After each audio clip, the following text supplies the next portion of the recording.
የአሃዱ ቤተሰቦች ኢትዮጵያ በግዛት አንድነቷ ትልቅ ሀገር የምትባል ነበረች። የጥንት ነገስታቶቿም የሚያስተዳድሯቸው ግዛቶች እጅግ ሰፋፊ ነበሩ። በጊዜ ሂደት ደግሞ እያነሱ እየጠበቡ መጡ። በ1884 ዓመተ ምህረት አካባቢ ደግሞ ኢጣሊያ የቀይ ባህርን አካባቢ በወረራ በመያዟ ዛሬ ኤርትራ የምትባለዋን በወቅቱ አጠራር መረብ ምላሽ የሚባለውን ግዛት በወረራ ያዘች። የዓለም ኮሎኒያሊስቶች ጡንቻቸው የዳበረበትና ሀገራትን በኃይል የሚይዙበት አደገኛ ጊዜ ከመሆኑም በላይ ኢትዮጵያ ውስጥ ደግሞ ከፍተኛ የአካባቢ መራቆት፣ የከብቶች ማለቅ ብሎም የምግብ እጥረትም የተከሰተበት ወቅት ነበረ። እናም ቀይ ባህርን የተቆጣጠረችውን ኢጣሊያ ለማስለቀቅ ብርቱ አቅም ይጠይቅም ነበረ፣ ግን አልተቻለም። በዛሬው ኢትዮጵያዊ ስንክሳራችን ይኸው አሁን ትልቅ አጀንዳ የሆነ የመጣውን የቀይ ባህር አካባቢን ጉዳይ በጥቂቱ አነሳስተን እንጨዋወታለን። ጥበቡ በለጠ ነኝ።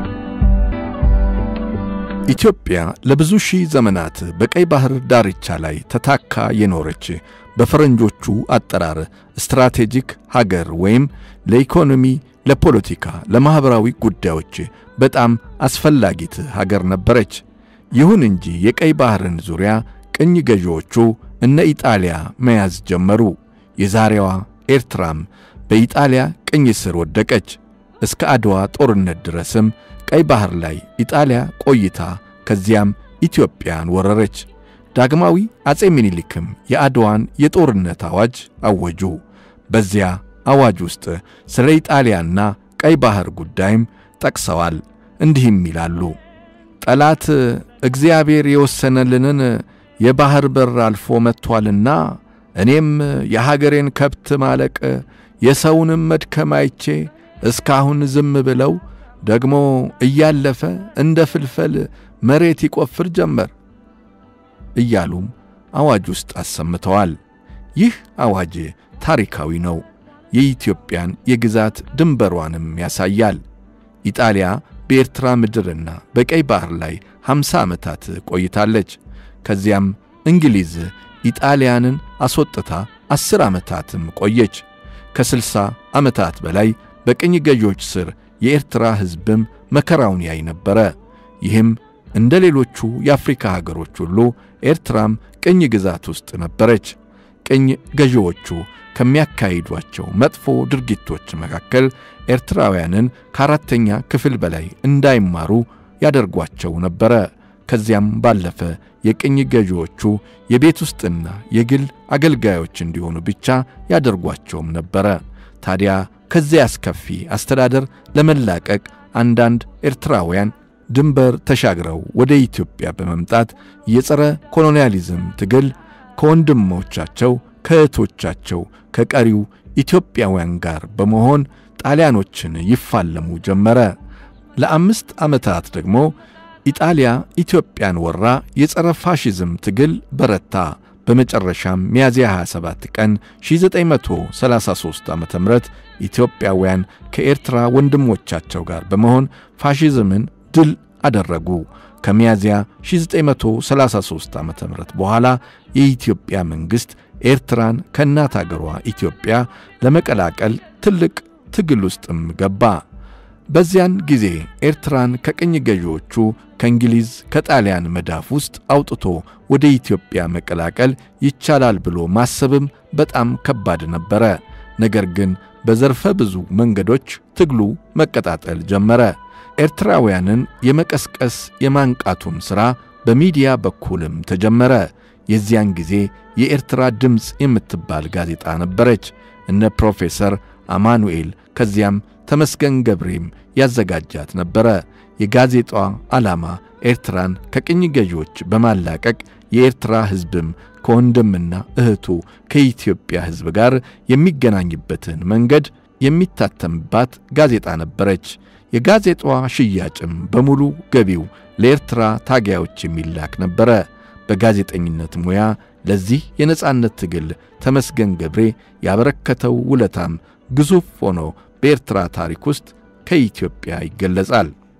በዓለም አቀፉ መድረክ ላይ ደግሞ የውጭ ጉዳይ ሚኒስትር እና በኋላም ጠቅላይ ሚኒስትር የነበሩት ጸሐፌ ትእዛዝ አክሊሉ ሀብተወልድ ተሟግተው በዲፕሎማሲው ትግል ያሸነፉ ታላቅ ባለታሪክም ሆነው ስማቸው ይጠራል።